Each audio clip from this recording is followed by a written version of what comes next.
Hare Krishna. Welcome back to the live studios here at Radha Lane in ISKCON, Houston, right next to Shri Radha Nilamada's temple, where there's an auspicious ceremony going on. His Holiness Giriraj Swami, my dear godbrother, is inducting some devotees into the process of initiation, into the disciplic succession. So I was there and I had to speak. And so I'm a little late, so please, all of you, please forgive me. We sent out, Bhakti and Hannah sent out the message to everyone on the page. We hope you received it in time so that you didn't feel neglected. And we're here with a room full of rare souls who have such a taste for hearing the Srimad-Bhagavatam that they'll do it at all costs.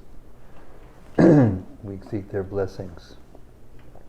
Okay, we're going to read once again, as we do every day, the beautiful and deep glorification of the Srimad-Bhagavatam by the senior disciple of Chaitanya Mahaprabhu himself. And it goes like this. Sarva Shastrabdipi Yusha Sarva Vedaika Satpala Sarva Siddhanta Ratnadya Sarva Lokaika Drik Prada.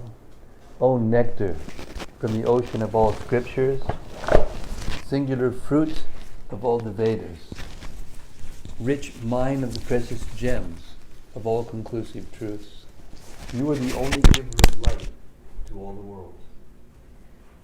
Sarva Bhagavata Prana Srimad Bhagavata Prabho Kalitwan Dulitaditya Sri Krishna Parivartita.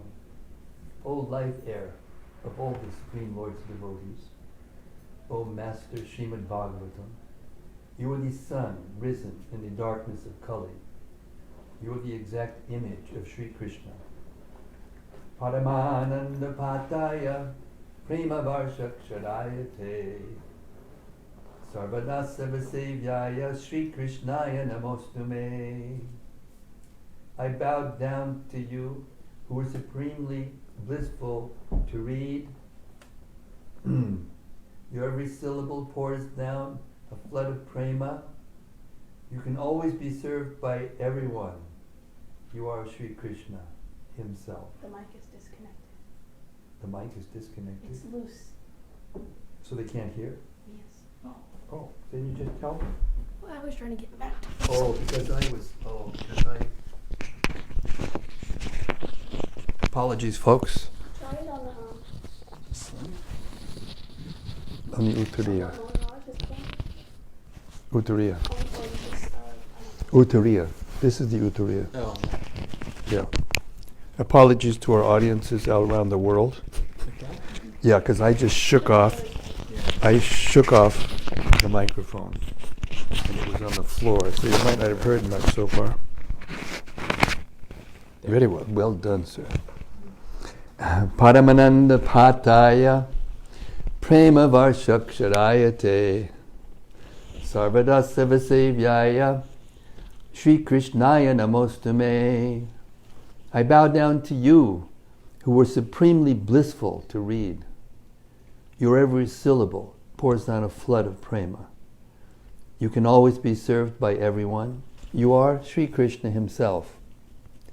Madeka Bando Matsangin Madguro Man Mahadana Mannistadaga Madbhagya Mad Ananda Namostute. My only friend, my constant companion, my spiritual master, my great wealth, my savior, my good fortune, my source of ecstasy, I bow down to you.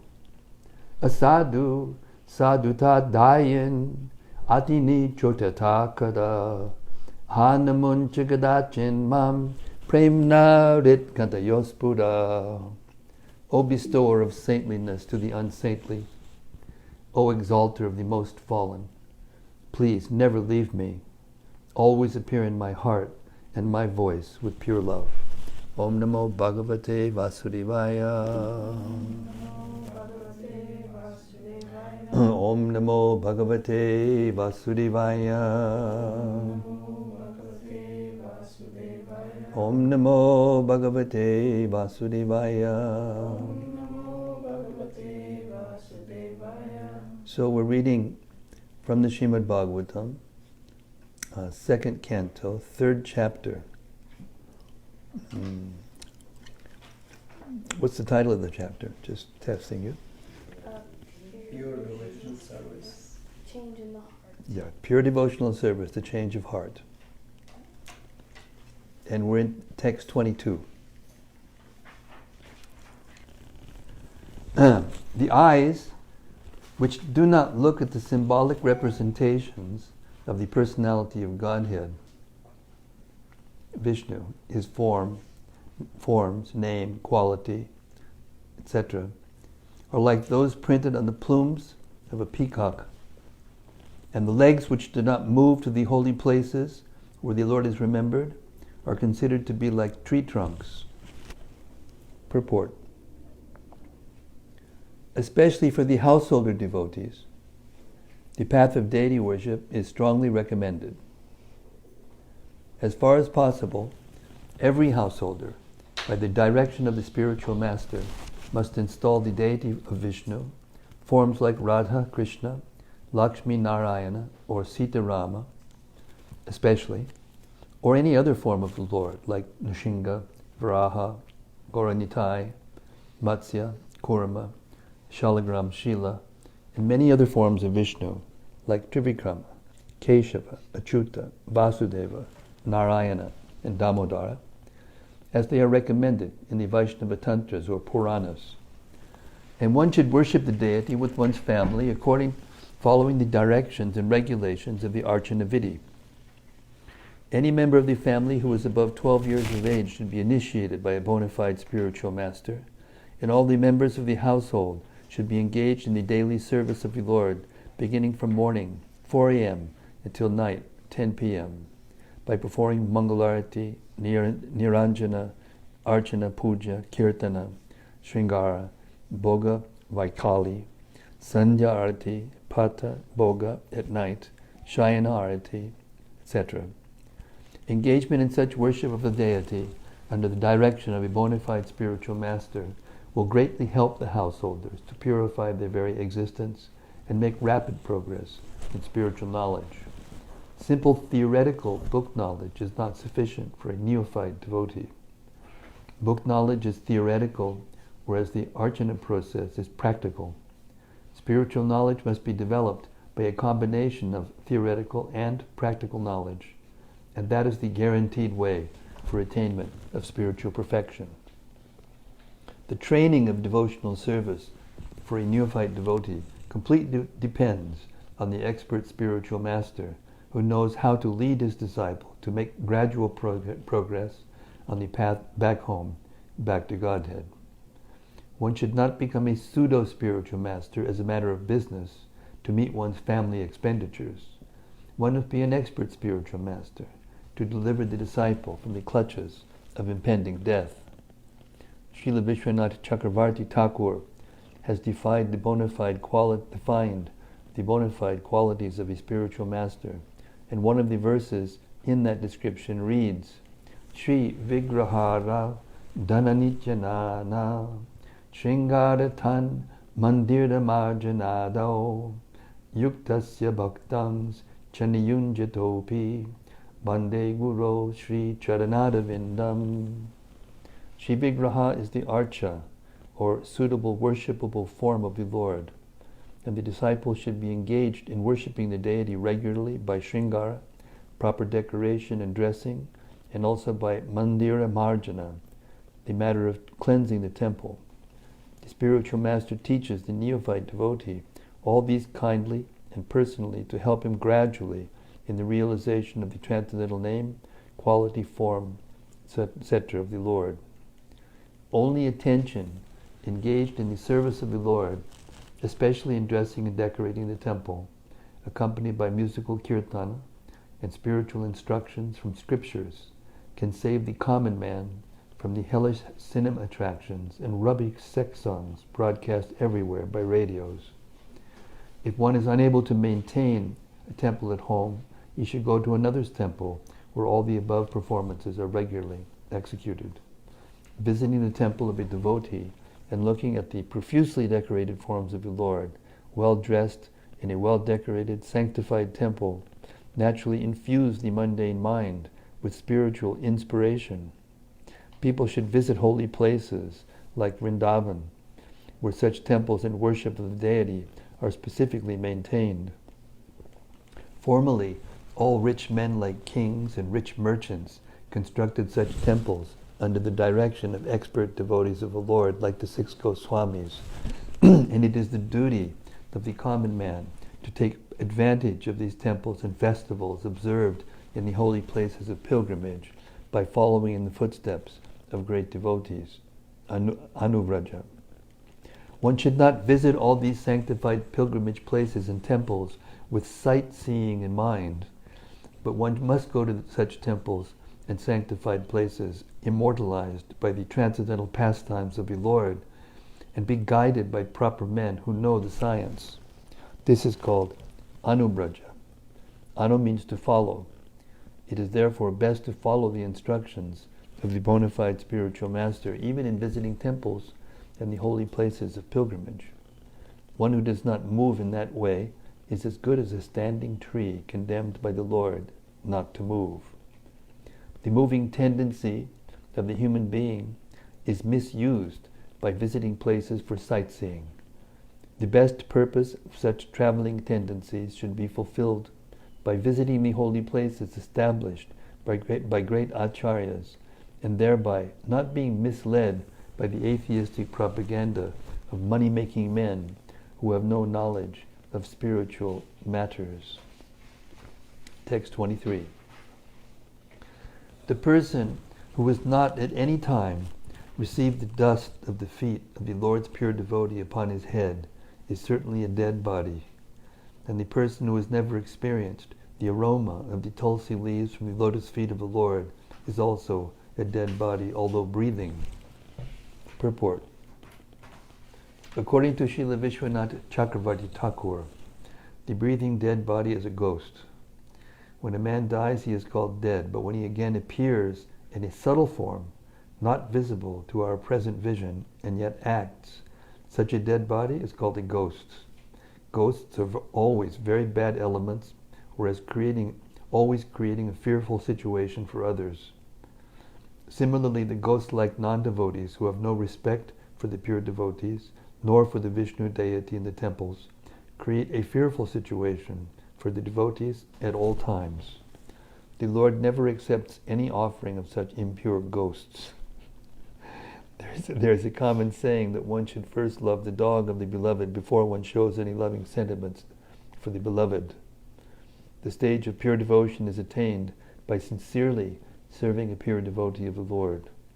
The first condition of the devotional service of the Lord is therefore to be a servant of a pure devotee. And this condition is fulfilled by the statement, reception of the dust of the lotus feet of a pure devotee, who has also served another pure devotee. That is the way of pure disciplic succession, or devotional parampara. Maharaj Rahugana inquired from the great saint Judge Bharat as to how he had attained such a liberated stage of a Paramahansa. And in answer, the great saint replied as follows: Rahuganai tat tapasa najati nachedjaya nirvapanat grihadva nachendasa naivajalag shurayar vina mahat pararajo vishekam. O King Rahugana, the perfectional stage of devotional service, or the Paramahansa stage of life, cannot be attained unless one is blessed by the dust of the feet of great devotees.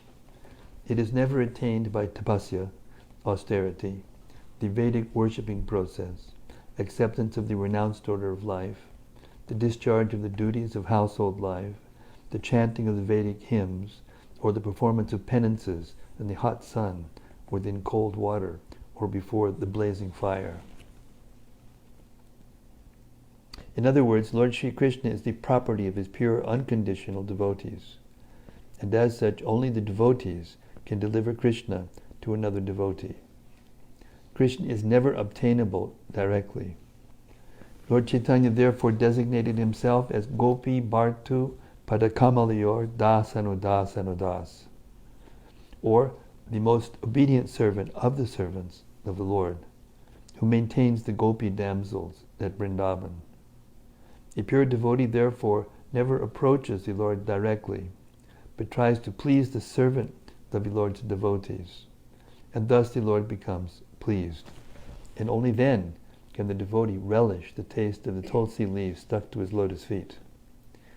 In the Brahma Samhita, it is said that the Lord is never to be found by becoming a great scholar of the Vedic literatures, but he is very easily approachable through his pure devotee.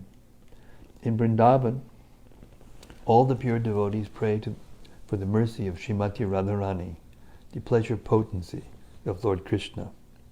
Srimati Radharani is a tender-hearted feminine counterpart of the Supreme Whole, resembling the perfectional stage of the worldly feminine nature. Therefore, the mercy of Radharani is available very readily to the sincere devotees, and once she recommends such a devotee to Lord Krishna, the Lord at once accepts the devotee's admittance into his association. The conclusion is, therefore, that one should be more serious about seeking the mercy of the devotee than that of the Lord directly. And by one's doing so, by the good will of the devotee, the natural attraction for the service of the Lord will be revived. Text 24. Certainly that heart is steel framed, which in spite of one's chanting the holy name of the Lord with concentration, does not change even when one displays such signs of transformation as tears in the eyes and ecstatic standing of the hairs on end. Purport. We should note with profit that in the first 3 chapters of the second canto, a gradual process of development of devotional service is being presented. In the first chapter, the first step in devotional service for God consciousness by the process of hearing and chanting has been stressed, and a gross conception of the personality of Godhead in its universal form for the beginners is recommended. By such a gross conception of God through the material manifestations of his energy, one is enabled to spiritualize the mind and senses and gradually concentrate the mind upon Lord Vishnu, the Supreme, who is present as the Supersoul in every heart and everywhere, in every atom of the material universe. The system of Pancha Upasana, recommending 5 mental attitudes for the common man, is also enacted for this purpose, namely gradual development, worship of the superior, that may be in the form of fire, electricity, the sun, the mass of living beings, Lord Shiva, and at last the impersonal Supersoul, the partial representation of Lord Vishnu. They are all nicely described in the second chapter, but in the third chapter, further development is prescribed after one has actually reached the stage of Vishnu worship, or pure devotional service. And the mature stage of Vishnu worship is suggested herein in relation to the change of heart. The whole process of spiritual culture is aimed at changing the heart of a living being in the matter of his eternal relation with the Supreme Lord as subordinate servant, which is his eternal constitutional position. So with the progress of devotional service, the reaction of a change in the heart is exhibited by gradual detachment from the sense of material enjoyment, by a false sense of lording it over the world, and an increase in the attitude of rendering loving service to the Lord. Vidhi Bhakti, or regulated devotional service by the limbs of the body, namely the eyes, the ears, the nose, the hands, and the legs, are already explained herein before, is now stressed herein in relationship to the mind, in relation to the mind, which is the impetus for all activities of the limbs of the body. It is expected by all means that by discharging regulated devotional service, one must manifest the change of heart. If there is no such change, the heart must be considered steel-framed, for it is not melted even when there is chanting of the holy name of the Lord. We must always remember that hearing and chanting are the basic principles of discharging devotional duties, and if they are properly performed, there will follow the reactional ecstasy with signs of tears in the eyes and standing of the hairs on the body. These are natural consequences and are the preliminary symptoms of the bhava stage, which occurs before one reaches the perfectional stage of prema, love of Godhead. If the reaction does not take place, even after continuous hearing and chanting of the holy name of the Lord, it may be considered to be due to offenses only. That is the opinion of the Sandarbha. In the beginning of chanting of the holy name of the Lord, if the devotee has not been very careful about avoiding the 10 kinds of offenses at the feet of the holy name, certainly the reaction of feelings of separation will not be visible by tears in the eyes and standing of the hair on end. The bhava stage is manifested by 8 transcendental symptoms, namely inertness, perspiration, standing of the hairs on end, failing of the voice, trembling, paleness of the body, tears in the eyes, and finally trance. The Nectar of Devotion, a summary study of Srila Rupa Goswami's Bhakti Rasamrita Sindhu, explains those symptoms and vividly describes other transcendental developments, both in steady and accelerating manifestations. Srila Vishwanath Chakravarti Thakur has very critically discussed all these bhava displays in connection with some unscrupulous neophytes imitating the above symptoms for cheap appreciation. Not only Vishwanath Chakravarti, but also Srila Rupa Goswami has treated them very critically.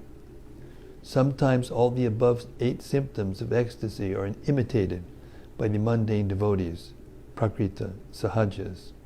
But the pseudo-symptoms are at once detected when one sees the pseudo-devotee addicted to so many forbidden things. Even though decorated with the signs of a devotee, a person addicted to smoking, drinking, or illegitimate sex with women cannot have all the above-mentioned ecstatic symptoms. But it is seen that sometimes these symptoms are willfully imitated, and for this reason, Srila Vishwanath Chakravarti accuses the imitators of being stone-hearted men. They are sometimes even affected by the reflection of such transcendental symptoms.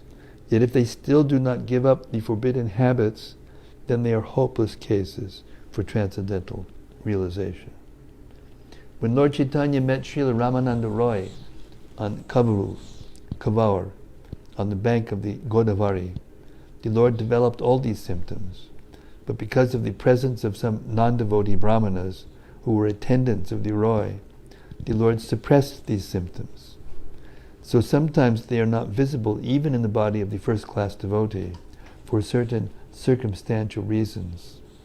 Therefore, real steady bhava is definitely displayed in the matter of cessation of material desires, chanti, utilization of every moment in the transcendental loving service of the Lord, avyarta kalatvam, eagerness for glorifying the Lord constantly, nama gani sada ruchi, attraction for living in the land of the Lord, pritis tad vasati stale, complete detachment from material happiness, virakti, and pridelessness, mana shunyata. One who has developed all these transcendental qualities is really possessed of the bhava stage, as distinguished from the stone-hearted imitator or mundane devotee. The whole process can be summarized as follows. The advanced devotee who chants the holy name of the Lord in a perfectly offenseless manner and is friendly to everyone can actually relish the transcendental taste of glorifying the Lord. And the result of such realization is reflected in the cessation of all material desires, etc., as mentioned above. The neophytes, due to their being in the lower stage of devotional service, are invariably envious, so much so that they invent their own ways and means of devotional regulations without following the acharyas.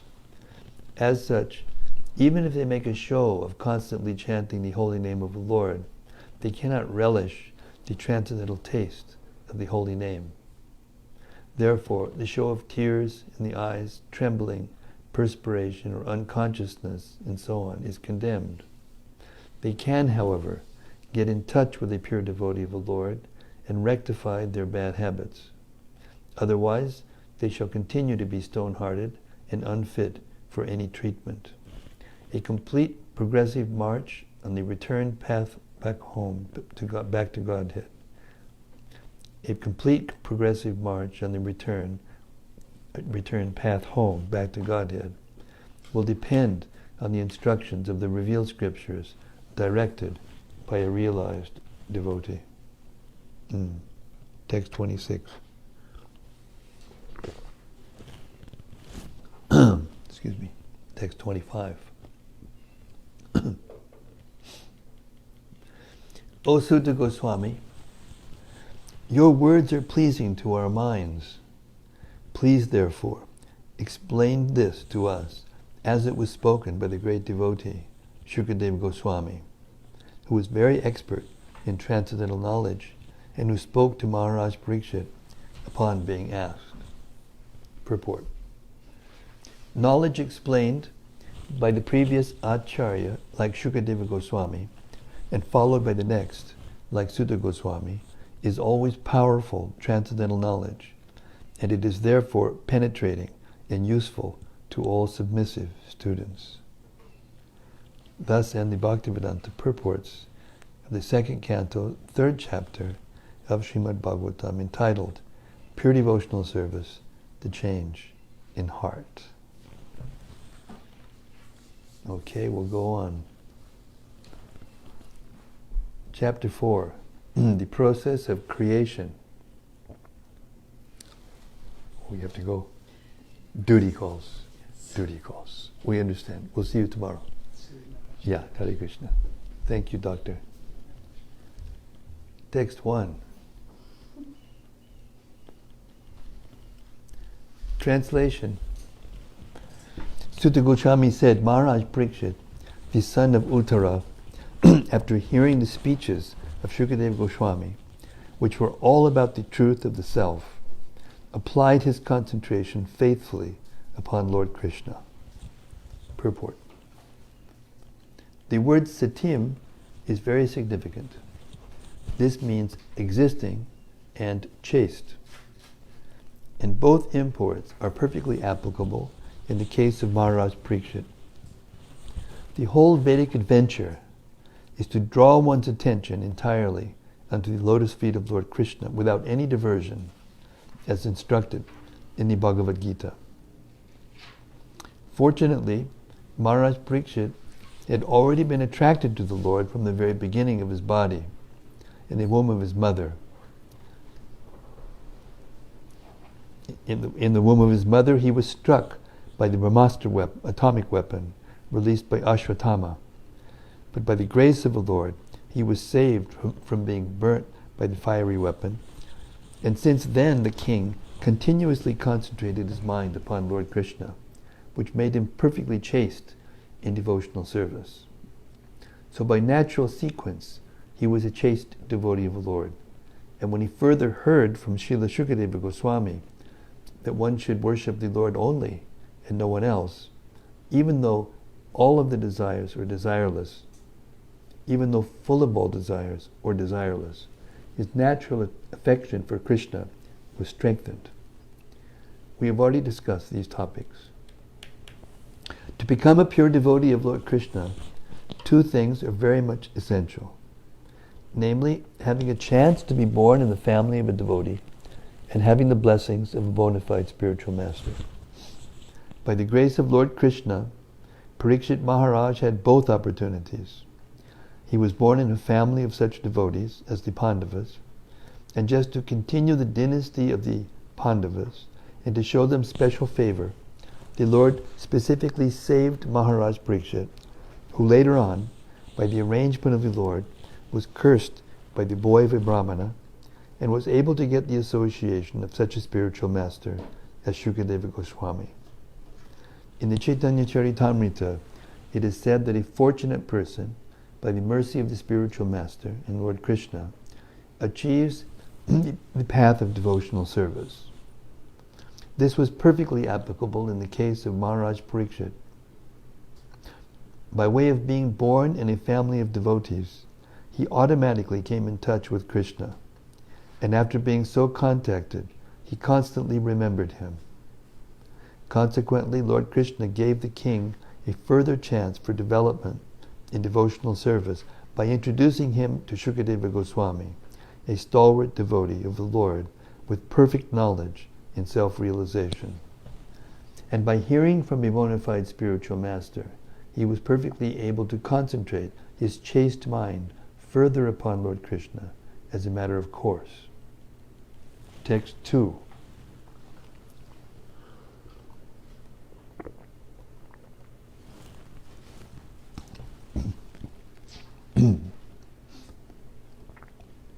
Maharaj Parikshit, as a result of his wholehearted attraction for Lord Krishna, was able to give up all deep-rooted affection for his personal body, his wife, his children, his palace, his animals like horses and elephants, his treasury house, his friends and relatives, and his undisputed kingdom.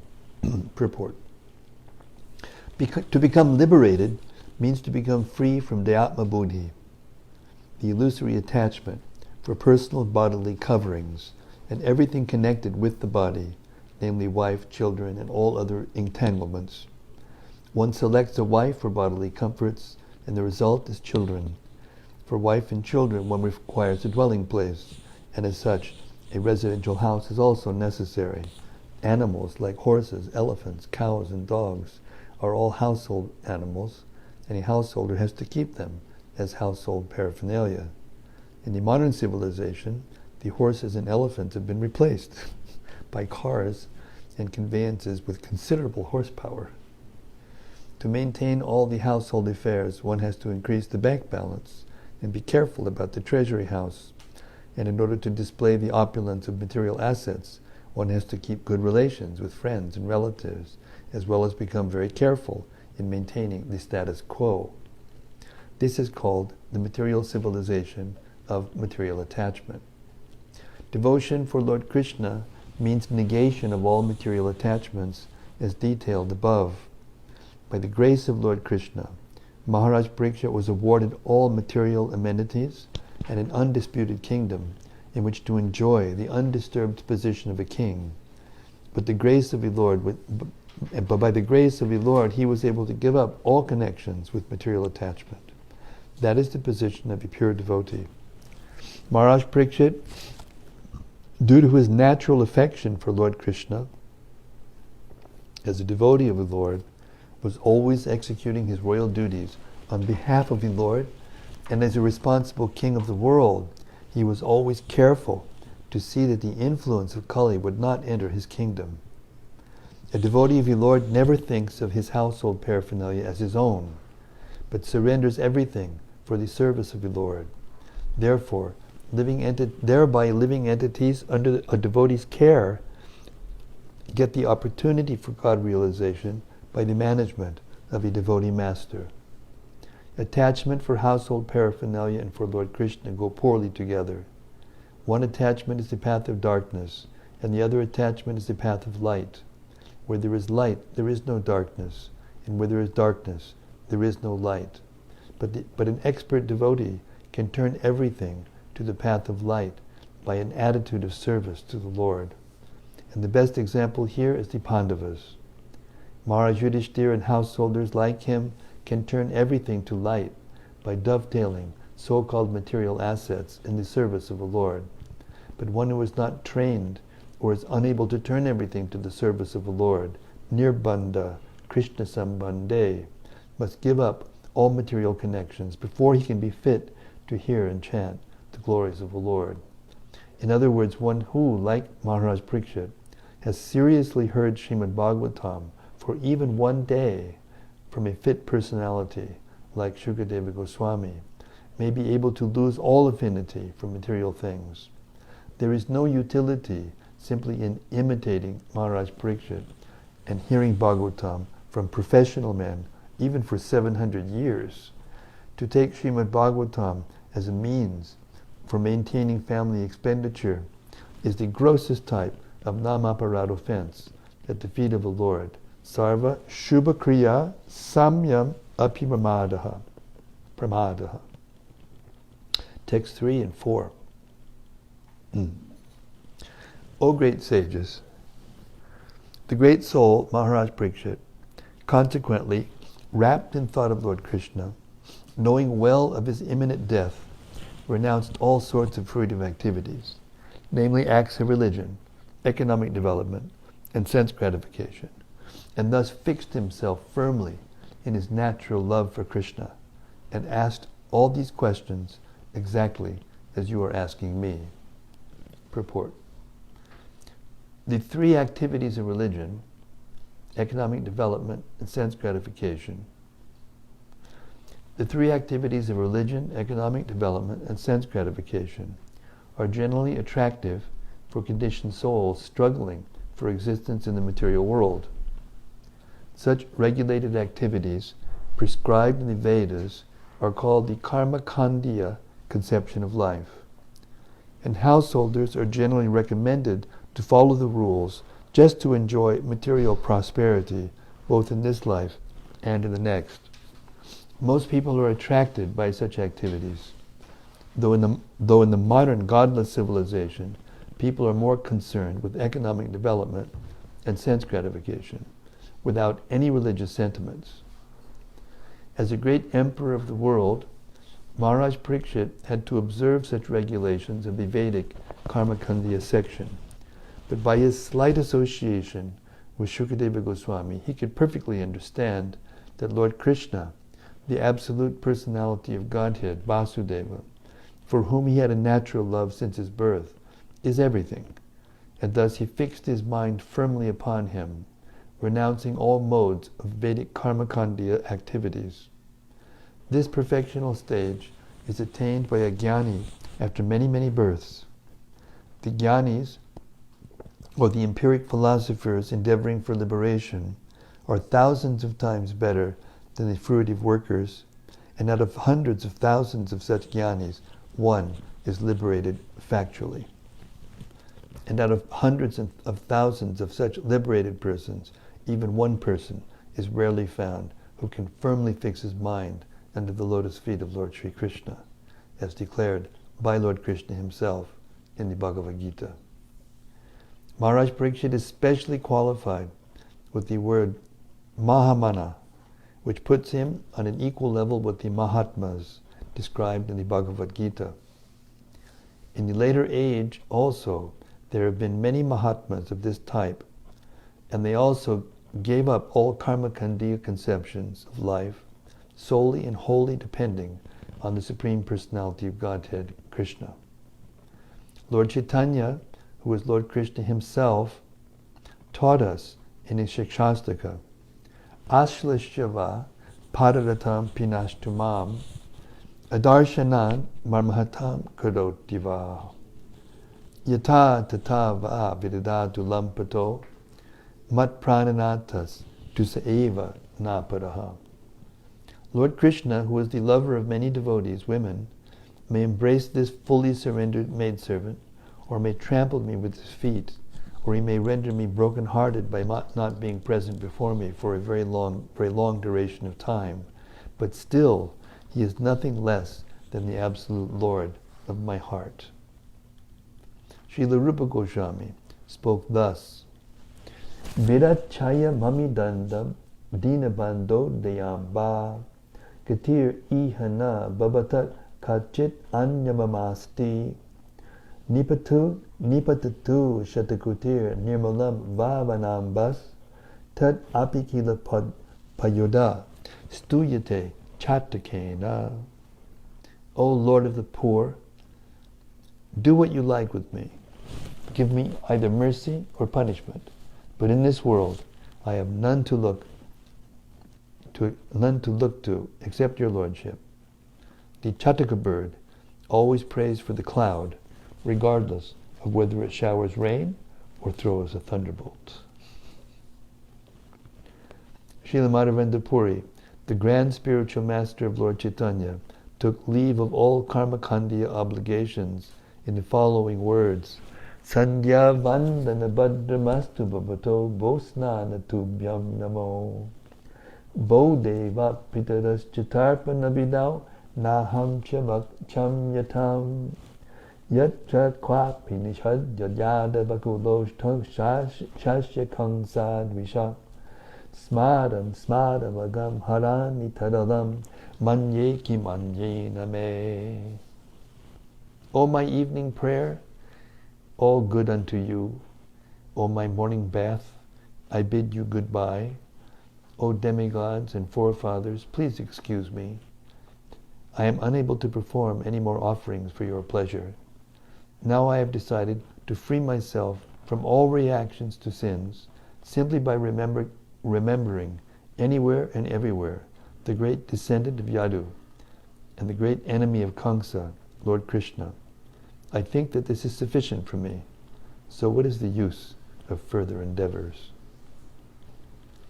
Srila Madhavendra Puri said further, Muktam mam nigadantu nita nipuna brantam bahur vaidika mandam bhadavasanchaya jadajayam muktadadaksodadaha unmattam danino viveka chaturak kama mahadhambikam muktum natchamate manak apimano govinda padaspriham. Let these sharp moralists accuse me of being illusioned. I do not mind. Experts in Vedic activities may slander me as being misled. Friends and relatives may call me frustrated.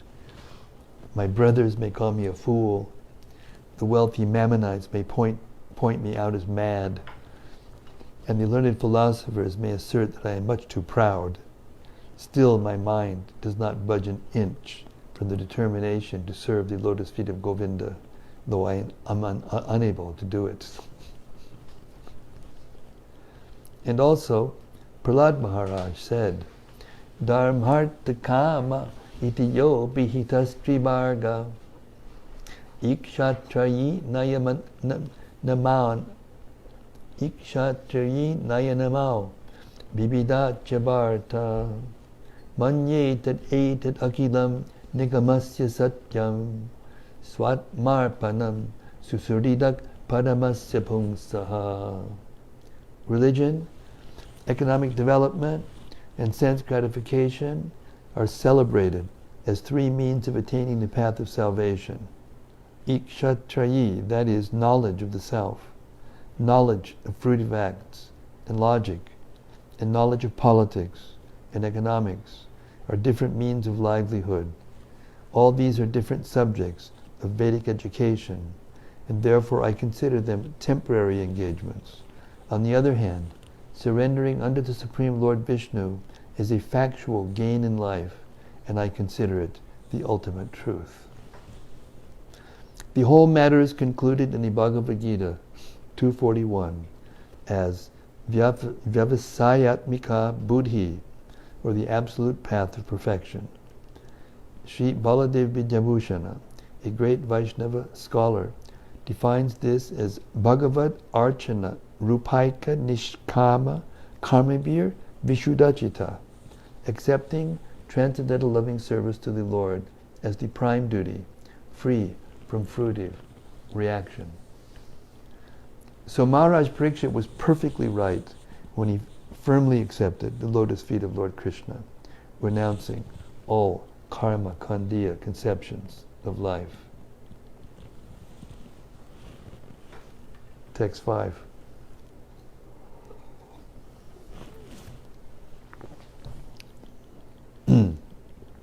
Maharaj Parikshit said, O learned Brahmana, you know everything because you are without material contamination. Therefore, whatever you have spoken to me appears perfectly right. Your speeches are gradually destroying the darkness of my ignorance, for you are narrating the topics of the Lord. Purport. The practical experience of Maharaj Parikshit is disclosed herein, revealing the transcendental topics of the Lord, revealing that the transcendental topics of the Lord act like injections when received by the sincere devotee from a person who is perfectly uncontaminated by material tinges. In other words, reception of the messages of Srimad-Bhagavatam from a professional man, heard by a Karma-Kandiya audience, never acts miraculously, as stated here. Devotional hearing of the messages of the Lord is not like hearing ordinary topics. Therefore, the action will be felt by the sincere hearer by experience of the gradual disappearance of ignorance. Yasya Devi Para Bhaktir Yata Devi Tatagaro Tasyaite Katita Yartak Prakashante Mahatmanaha. When a hungry man is given food to eat, he feels satisfaction, satiation of hunger, and the pleasure of dining simultaneously. Thus he does not have to ask whether he has actually been fed or not. The critical test of hearing Srimad-Bhagavatam is that one should get positive enlightenment by such an act.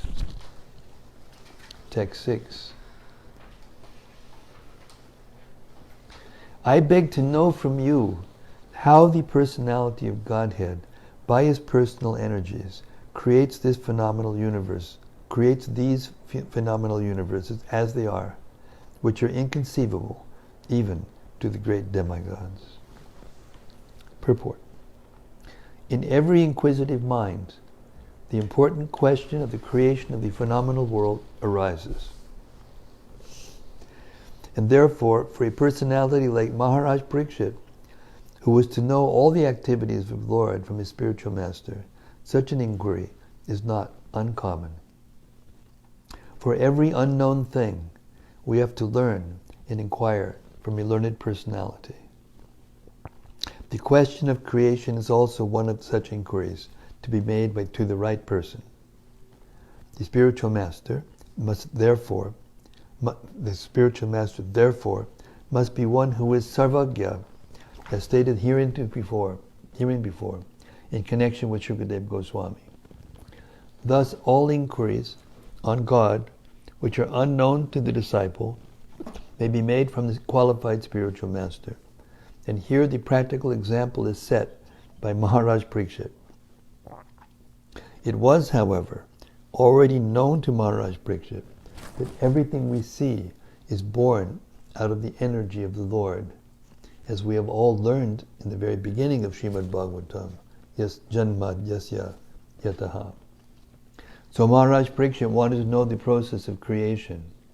The origin of the creation was known to him, otherwise he would not have inquired how the personality of Godhead, by his different energies, creates this phenomenal world. The common man also knows that the creation is made by some creator and is not created automatically. We have no experience in the practical world that a thing is created automatically. Foolish people say that the creative energy is independent and acts automatically, as electrical energy works. But the intelligent man knows that even the electrical energy is generated by an expert engineer in a localized powerhouse, and thus the energy is distributed everywhere under the resident engineer's supervision. The Lord's supervision in connection with creation is also mentioned in the Bhagavad Gita, and it is clearly said there that material energy is the manifestation of one of many such energies of the Supreme. Parasya Shaktir Vividaiva Shruyate. An inexperienced boy may be struck with wonder by seeing the impersonal actions of electronics, or many other wonderful things conducted by electrical energy. But an experienced man knows that behind the action of a living man who creates such energy is a living man who creates such energy. Similarly, the so-called scholars and philosophers of the world may, by mental speculation, present so many utopian theories about the impersonal creation of the universe, but an intelligent devotee of the Lord, by studying the Bhagavad Gita, can know that behind the creation is the hand of the Supreme Lord, just as in the generating electrical powerhouse there is the resident engineer. The research scholar finds out the cause and the effect of everything, but research scholars as great as Brahma, Shiva, Indra, and many other demigods are sometimes bewildered by seeing the wonderful creative energy of the Lord. So what to speak of the tiny, mundane scholars dealing in petty things?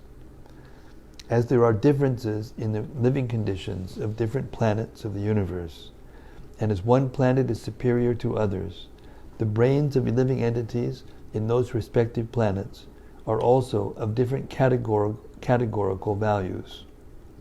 From the Bhagavad Gita, one can understand that the long duration of life of the inhabitants of Brahma's planet is inconceivable to the inhabitants of this planet Earth. Similarly, the categorical value of the brain of Brahmaji is also inconceivable to any great scientist of this planet. Yet even with such high brain power, Brahmaji considers the brain of the Supreme Lord inconceivable. Among the powerful demigods in charge of the management of the universal affairs, Brahmaji and Shivaji are called Ishwara or Adishwara.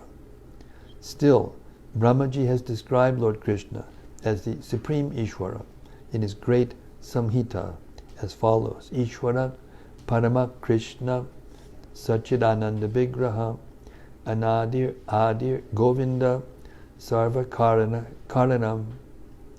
There are many personalities possessing the qualities of Bhagavan, but Krishna is the Supreme because none can excel him. He is the Supreme Person, and his body is eternal, full of knowledge and bliss. He is the primeval Lord, Govinda, and the cause of all causes. Brahmaji admits Lord Krishna to be the supreme cause of all causes, but persons with tiny brains within this petty planet, Earth, think of the Lord as one of them. Thus, when the Lord says in the Bhagavad Gita that he, Lord Krishna, is all in all, the speculative philosophers and the mundane wranglers deride him, and the Lord regretfully says, Avajananti mam mudha manushim tanam ashritam param bhavam ajananto mama bhuta maheshwaram. Fools deride me when I descend in the human form. They do not know my transcendental nature as the Supreme Lord of all that be. Brahma and Shiva, and what to speak of other demigods, are bhutas, or powerful created demigods who manage universal affairs, much like ministers appointed by a king. The ministers may be Ishwaras or controllers, but the Supreme Lord is Maheshwara, or the creator of the controllers. Persons with a poor fund of knowledge do not know this, and therefore they have the audacity to deride him, because by his causeless mercy he occasionally comes before us in the form of a human being. But the Lord is not like a human being. He is Sachet Ananda Vigraha, or the absolute personality of Godhead, and there is no difference between his body and his soul. He is both the power and the powerful. Maharaj Parikshit did not ask his spiritual master Shukadeva Goswami to narrate Lord Krishna's pastimes in Vrindavan. He wanted to hear first about the Lord's creation. Shukadeva Goswami did not say that the king should hear about the direct transcendental pastimes of the Lord. The time was very short, and naturally Shukadeva Goswami could have gone directly to the 10th canto to make a shortcut of the whole thing, as generally done by the professional reciters. But neither the king nor the great speaker of Srimad-Bhagavatam jumped forward like the organizers of week-long Bhagavatam readings. Both of them proceeded systematically so that future readers and hearers might take lessons from the example of the procedure of reciting Srimad-Bhagavatam. Those who are under the control of the external energy of the Lord, or in other words, those who are in the material world, must first of all know how the external energy of the Lord is working under the direction of the Supreme Personality. And afterwards, one may try to enter into the activities of his internal energy. The mundaners are mostly worshippers of Durga Devi, the external energy of Krishna, but they do not know that Durga Devi is but the shadow energy of the Lord. Behind her astonishing display of material workings is the direction of the Lord, as confirmed in the Bhagavad Gita. The Brahma Samhita also confirms that the Durga Shakti is working by the direction of Govinda, and that without his sanction, the powerful Durga Shakti cannot move even a blade of grass. Therefore, the neophyte devotee, instead of jumping at once to the platform of transcendental pastimes presented by the internal energy of the Lord, may know how great the Supreme Lord is by inquiring about the process of his creative energy. In the Chaitanya Charitamrita also, descriptions of the creative energy and the Lord's hand in it are explained. And the author of the Chaitanya Charitamrita has warned the neophyte devotees to be seriously on guard against the pitfall of neglecting knowledge about Krishna in regard to how great he is. Only when one knows Lord Krishna's greatness can one firmly put one's unflinching faith in him. Otherwise, like the common man, even the great leaders of men will mistake Lord Krishna for one of the many demigods, or is a historical personality, or a myth only.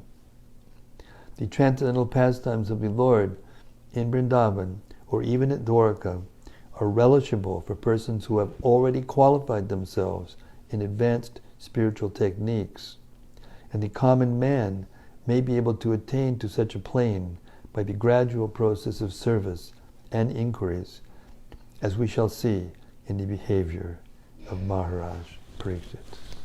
Hare Krishna. So we'll stop our reading there for tonight and have some reflections. Anything that you heard that stuck in your mind that you want to reflect upon, or questions or whatever. Yes, Hannah. Hannah is our question machine. Just put a nickel in her ear and questions come out. Is Sanskrit what is spoken in the spiritual world? There's a form of Sanskrit spoken in the spiritual world, but there's other kinds of Sanskrit that are spoken in the higher planetary systems. And, even on the earth, not that long ago, Sanskrit was spoken, previous to 5,000 years ago, in certain parts of the earth. I mean, definitely Sanskrit is the mother tongue of all other languages. There's so many words within the other language, every other language. We can, those of us who have been reading it for a long, long, long time, we can catch words from all the different languages that have Sanskrit roots.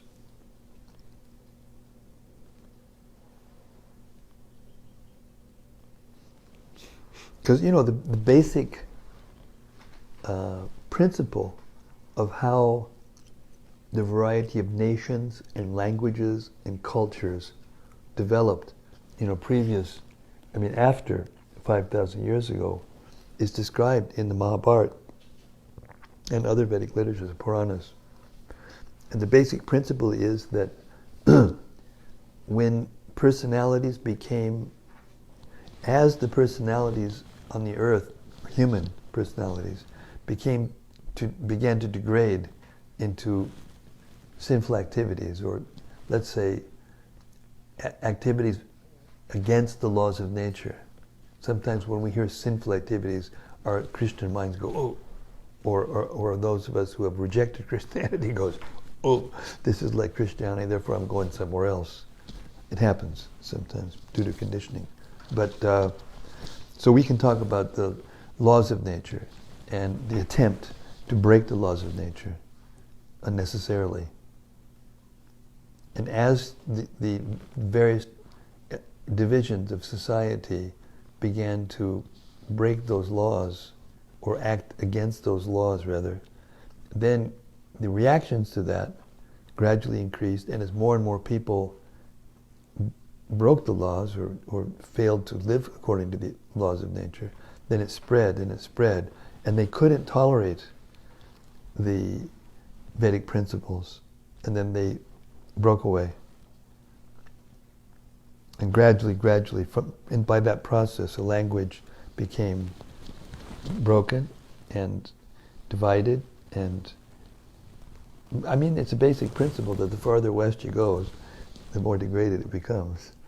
Just think about it. Yeah.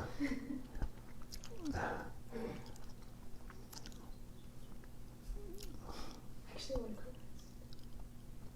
go. Yeah, you can get there by going west also. What else?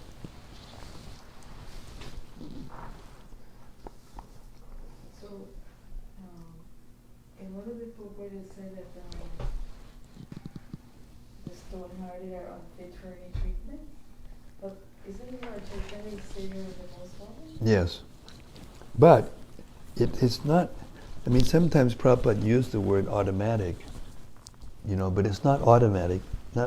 It still requires effort on the part. I made that point in the initiation. I tried to make it. I didn't want to speak too long because I had to come over here and do this.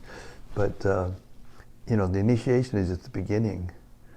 So even if you have accepted the process and even if you understand, still Maya is very strong. The material energy is very strong, no doubt. I once heard Gopi Puranadanda Prabhu answer a question. Why is it that Maya is so strong that even though we want to do the right thing, sometimes we're forced to do the wrong thing against our own will? And that question was asked by Arjuna to Krishna also. What is it that makes me do things that are not against my best interest, even though I know better, and still I go ahead and do it? So, the material energy is very, very powerful, and the manifestation of it in terms of lust and anger and greed and avarice and madness and illusion, all the kinds of impious or inauspicious thoughts and feelings and willings and then action that human beings do to each other and do to other living beings on the earth, it causes this very powerful influence. It empowers the material energy, which is already empowered by Krishna, and as it goes down, as the culture degrades, then the material energy becomes stronger, or relatively to the conditioned soul's power becomes stronger. And then Gopi said that the reason the material energy has to be so strong is that because Krishna is unlimitedly attractive, he's unlimitedly beautiful, he's unlimitedly rich, he's unlimitedly famous, he's unlimitedly powerful, he's unlimitedly wise, and he's unlimitedly renounced. He's all those things without limit. So to forget him, and we are a part of him, so we have the same qualities as him actually. It's natural for us to be with him. But we want it to be, it doesn't start as gross envy. We don't say, oh, I don't want it. Let's be, it starts as a very subtle thing. What would it be like to be able to do that? Or something like that. That's the beginning of it. It's very subtle, very difficult to understand, But, so I heard Gopi Puranadanda say the reason that Maya is so strong is it has to be to cause us to forget Krishna.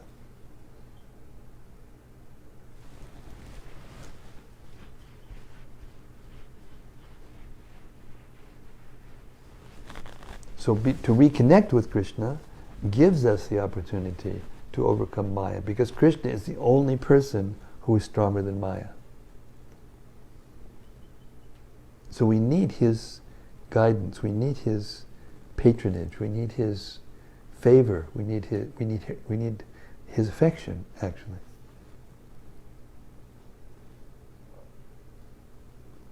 I was going to say something else.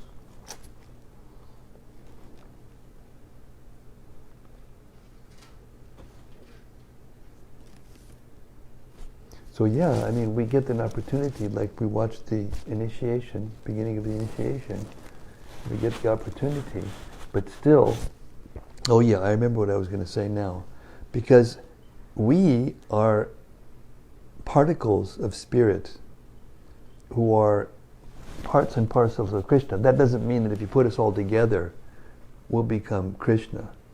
And not if you pack us all together and then Krishna comes into being. It's not like that. The analogy is given of the photons, or the molecular particles of sunshine, which emanate from the sun. They put them together and they become very, very brilliant. But that one brilliance is made up of individual photons or molecular particles of sunshine. So we're like that. We're conscious living beings, like Krishna is a conscious living being, and we have all the tendencies and all the qualities that Krishna has. But because we're tiny, infinitesimal, and he is infinite, therefore we become subject to the influence of material energy. And one of those qualities is inconceivability. Krishna is unlimitedly unconceivable, and we are infinitesimally inconceivable. Therefore, they can put out, whatever advertising they want about what smoking does to you, and people still smoke. You go on an airplane, they no longer allow smoking. There are places, even in America, you can't smoke. And yet people smoke. It's, and it says in the cigarette bag, this will kill you. And they still smoke. So what is that other than inconceivable? It's inconceivable. Anybody who's reasonable, why would you do something like that? That's the strength of the material energy, and that's also the evidence of the infinitesimal nature of the soul. So we become covered by the material energy because we're infinitesimal, and it's very great. And Krishna is greater than the material energy and the spiritual energy, and therefore he doesn't become affected. Therefore, if we want to become unaffected, we have to go to him, surrender, get underneath his lotus feet, and yes, serve. And it becomes easy. Yes, and then it becomes easy. Exactly. Precisely. Krishna Kata Das has a question. Krishna Kata. Hey, Krishna Kata. Hare Krishna Gurudeva.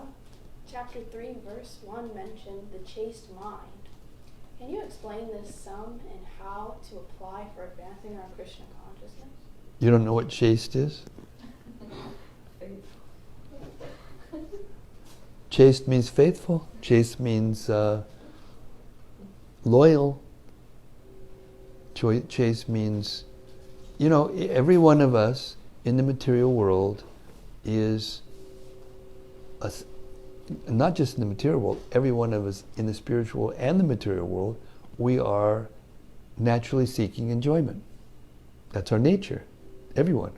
There's no one who's looking to suffer and, rejecting, happiness. No one. And you may think that the people who have renounced society and live on the street, in the gutter and are derelicts and whatever they are, that's their happy. They get happiness from it, or they think they get happiness from it anyway. So, to be chaste means to be loyal, to be true to a person. That's why if a person's unchaste in marriage, although nowadays it's become so crazy, top to bottom, people are all revealing what they've been doing. And therefore adultery and every spiritual process is looked down upon. Because why is that? Because we have the tendency to want to look for enjoyment, even if we're in a regulated human life, civilized human life, regulation. One man, one woman, or nowadays it's one, whatever. Even marriages between men and women, still they have chastity. They divorce each other because they weren't chaste to each other. So the principle is the same. Only the animals don't have that tendency and that propensity to be loyal to one another. They don't have that guideline given by spiritual intelligence and spiritual instruction. Animals, they can't discriminate like that. That's what makes men and women different from animals.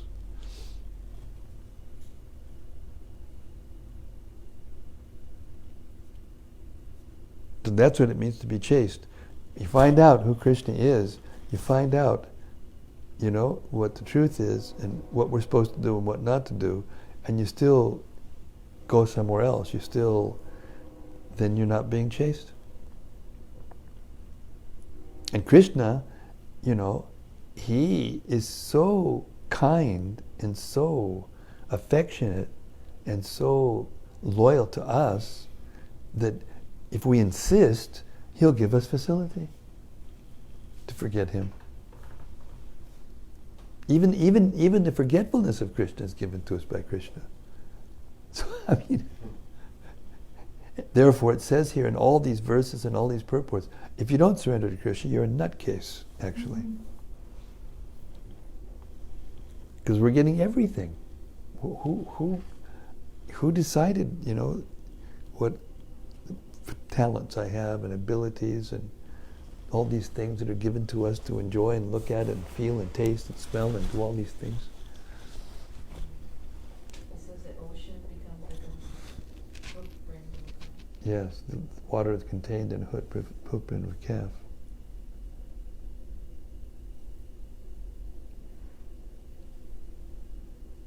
Questions? You guys have been reading the books together. I can see it. It's in your faces. I don't have any questions. I just listening. I like what I hear. So. Prabhupada only asked one question of his spiritual master. What can I do? How can I serve? What do you want me to do? That was the only question he asked, actually. That doesn't mean that in general we should ask questions and if something is not clear to us. But by good fortune, we get the body and the mind, intelligence of someone who can understand by hearing, first time. That's elevated, more elevated. Some people struggle like anything to understand the first thing, even the first word. When I used to go out and distribute books in the airports in the 70s, I used to meet people and I would make an experiment, because I kind of I'm cheeky, that's my nature, a little cheeky. So I used to go up to people, and once I got them kind of warmed up when we were talking, and I'd open the book and say, listen to this is so far out. You look like a mystic, listen to this, And I would read something, and one person would say, that's exactly what I've been looking for, give me that book. Here, what do you want? And some people would say, what are you talking about, man? It sounds like, what language is that written in? I don't understand Greek. All these things I would hear back from people. And then you realize, oh yeah, there's modes of nature and things are different. Once I was in Kansas City, and we had opened up a preaching center there. And we were going out to the airport, and I was kind of like the leader of the party. So we were in a neighborhood where, low rent, and there was a family that lived next to us. And there was one little boy, must have been 8, 9 years old, little black boy, very sweet, loved the kirtan, loved prasadam, was always hanging out with us, wanted to be with us. So we ran out of gas, because we were burning bottles of gas. We weren't connected to the line. So we ran out of gas, so I had to go and get gas. So he heard about it, and he said, can I go? To go ask your mom. And then she says yes. So he said, yeah. She said yes, so I went. So I brought him in the van, and we went to go to get gas. And I made a wrong turn. And In Kansas City, they have the biggest slaughterhouse in the world. I made a wrong turn and I started heading toward that slaughterhouse. And we were a long way from it. And all of a sudden, the odor becomes so overwhelming, I couldn't breathe, literally. And I took a deep breath, put the brakes on, turned it around, U-turn, double line, U-turn, floored it, went as fast as I could away from there till I could breathe. I thought I was going to die, actually. So I looked at that little boy and I said, "Whoa, did you smell that?" He looked at me and says, "Smell what?" "Smell what?" I never forget it, his face. So innocent, so sweet, so loving.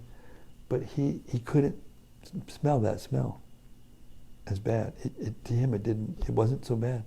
Then I realized, wow, if a person's in ignorance, you can't tell him, meat tastes horrible, man. Why are you doing that? You're supposed to taste good to me. But when you stop eating it, and you take only Krishna Prasadam for some time, even if you smell it, you'll feel nauseous. Or what to speak if you see it? You know, in some cultures, they actually have the carcasses hanging right on the streets.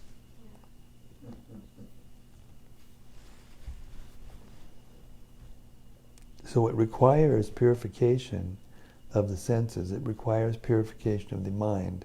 And if a person's regulated and is civilized, then they have more capacity to hear than someone who's not. So, congratulations. You're welcome. My pleasure. Pleasure's all mine. Okay, so it's 8:20. So I got to get up really early and record Chaitanya Charitamrita tomorrow. And you're going to come, and you guys too attached to each other. You want to come with him. I've got to take my kids to school and stuff. Good for you, and that's what it said in that purport. I was wondering That- what and you that- think about that. No, I was wondering also. But then Prabhupada saved us because right in the end of the purport he said, but if a person is actually eager to hear, right, then, like Bhaktivinoda Thakur is one of our greatest acharyas. He had 10 kids.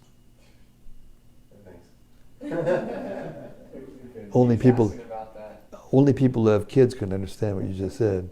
People who don't have kids, what? But but he saw, first of all, he was a pure devotee of the Lord, and he was a magistrate. He was a judge. And in India at that time, it was during the English occupation of India. And so that his magistrate position was more powerful than just a judge. He was like in charge of a large area, district magistrate. He was actually in charge of quite an area, including one of the largest temples in India, the Jagannath Temple in Puri. So he was externally a materialist, but internally he was a liberated soul. And he actually turned around the, culture. He came right at the right moment to turn it around. And when, the educated Indians were becoming trained by English-speaking schools that were set up by the British in order to minimize or reduce their faith in the Vedas and in the Vedic culture and the Indian culture, and make them think, educate them and to think that the English literature and the English culture was superior, and that it actually came from the English literature. It's a completely bogus idea. There's no way that history would, anyway. So he was so attractive, and this was Krishna's arrangement. It was all Krishna's arrangement. He became so attractive that the English leaders wanted him to come to their place. Because first of all, he was very expert, and second of all, the people loved him, and therefore it was easier for them to rule. So it's not exactly that you have to renounce and give up physically, your attachments. Where your focus is. Your mind. Yeah, exactly. But at some point, and that's the point that we're making, that's being made here, even though Parikshit Maharaj was a pure devotee, he was worshipping Krishna from the very womb, what to speak of when he was a little boy. But when it came time that he found out he was going to die in 7 days by a curse, he immediately renounced it. Because he knew it was the will of Krishna. So when that's revealed, then we can renounce. But beforehand, we should become devotees ourselves, train and teach our family members to become devotees, and then make your home a temple. It's as easy as that. Not so easy, but it's possible.